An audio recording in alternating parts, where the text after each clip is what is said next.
My daughter was diagnosed with cystic fibrosis. This energetic bundle of life was slowed down by this disease that slowly robbed her of breath.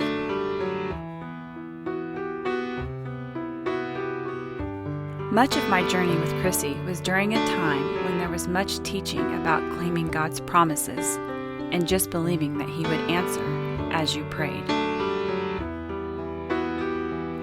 I struggled with that because it seemed I could never summon enough faith to overcome my doubts and fears.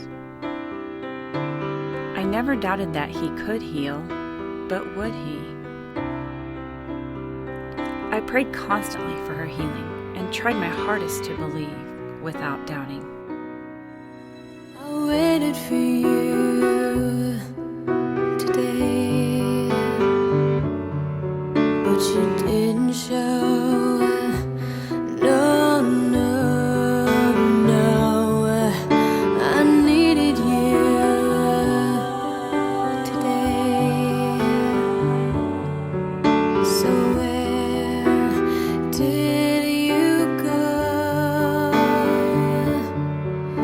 You told me to call, said you'd be there, and though I haven't seen you, are you still there?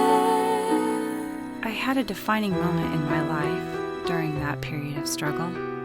The disease had progressed, and I had come home from the hospital to shower and go back to stay with her. I was alone in the house, standing in the bathroom, when I heard audible words.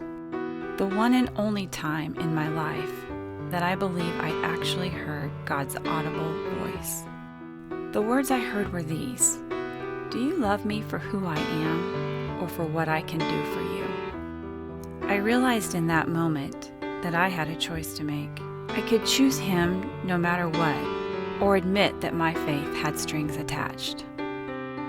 I knelt down and surrendered my life and Chrissy's life to whatever His will and purpose was.